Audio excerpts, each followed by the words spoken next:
Durante los años de 1940, se fortaleció un particular género de lo que se conoce como la canción ranchera, que se separa de las principales formas de la música tradicional mexicana, y en especial del corrido. Otras formas regionales de música popular que se habían impuesto como expresión del proceso revolucionario y del desarrollo del nacionalismo, las cuales se expresaban con una gran diversidad regional, en donde se elogiaba la pureza de la provincia con sus paisajes y habitantes. Esta nueva música popular incorporaría monólogos que al principio discurrieron con mariachi en tono bronco o melancólico. Se desarrolla en una época de tránsito entre una sociedad agrícola y otra de modernidad. Pregonaba la nueva vida urbana impulsada por el Estado a partir de los 40. Sus antecedentes se encuentran en la música mariachi, que se originó como folclore urbano a fines de los 20, que pronto adquirió características que suplieron las regiones de donde provenía. Estos grupos podían ejecutar varios tipos musicales como las polcas, el vals, los jarabes, los corridos. Hubo el nacimiento de grandes cantautores como fue el caso de Pedro Infante y Jorge Negrete.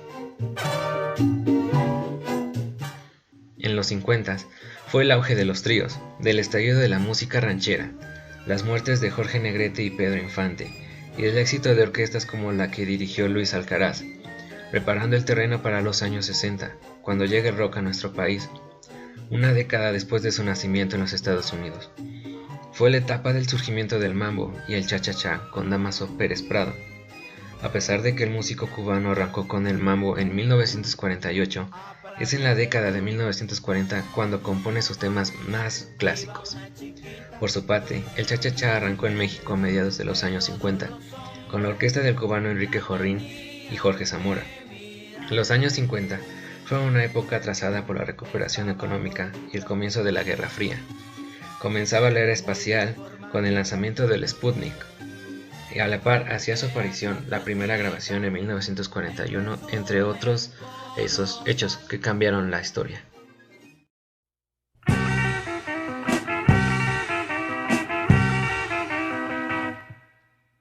Los años 60 explotaron a puro rock and roll, oleada que adoptaron muchísimos grupos y cantantes mexicanos, que generó muchos ídolos juveniles con personalidad propia.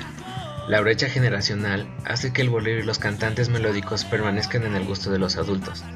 Nuestra vecindad con los Estados Unidos nos trae la psicodelia, la paz y el amor a finales de los 60, y claro, el rock sube de tono. Durante la primera mitad de la década de los años 60, empezaron a aparecer músicos de rock and roll en el interior de la República. En la capital creció el número de grupos como los Crazy Boys, Blue Caps, entre otros.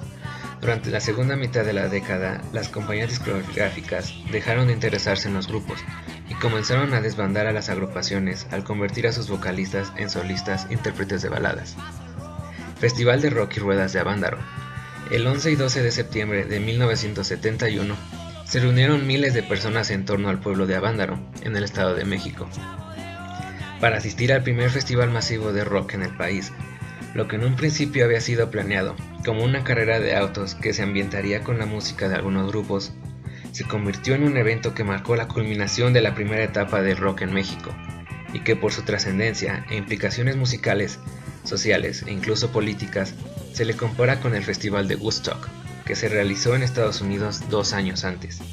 A este evento se le considera el parteaguas del rock mexicano. En principio, solo se tenían planeado un par de bandas, pero la lista de agrupación creció a más de 10. El festival atrajo a multitudes de todas las clases sociales de la época en México. Se estima que asistieron más de 200,000 personas a tal evento.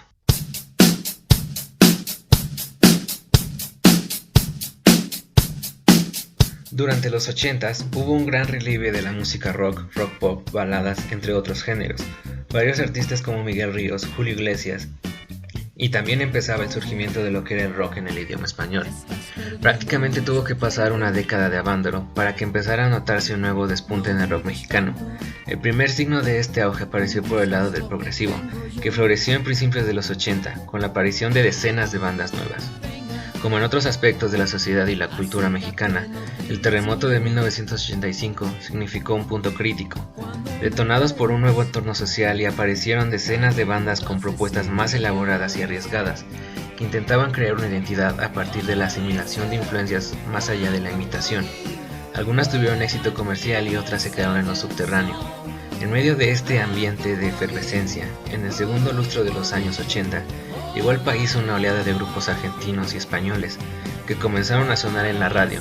Estos grupos se caracterizaron por mezclar en su sonido influencias de reciente creación en ese momento, y no era necesario ir a un hoyo funky para oír lo nuevo del rock.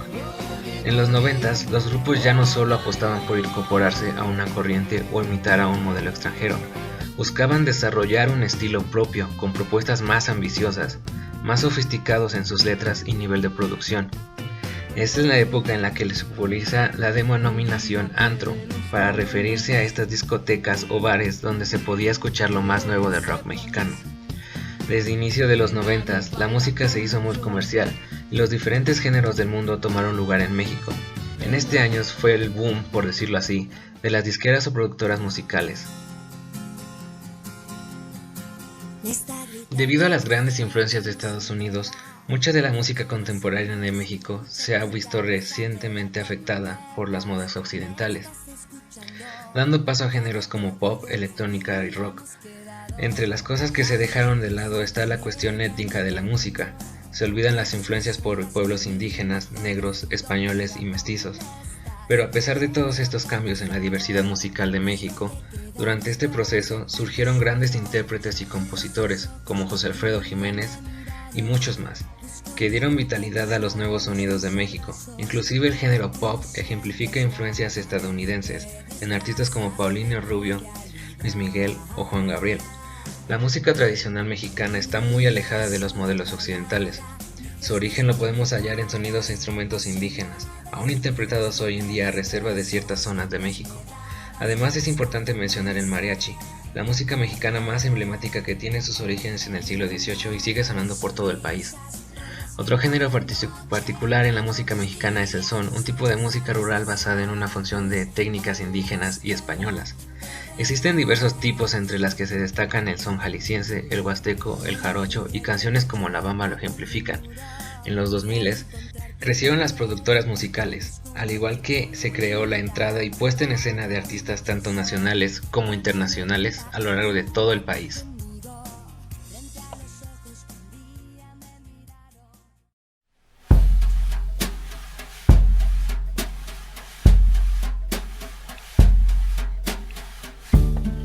La música siempre ha sido un elemento fundamental para describir la cultura mexicana, desde el rock moderno al mariachi y los sones indígenas a lo electrónico. Existe una amplia variedad de estilos musicales por todo el país. Algo podemos tener por seguro: la música mexicana ha trascendido y no dejará de hacerlo por muchas décadas más. Cada historia, cada situación se ha ejemplificado en música de diferentes géneros mexicanos. Sin duda, la música siempre formará parte de la cultura mexicana, de la historia y sobre todo, de toda la vida de cada uno de los mexicanos que vive en este país.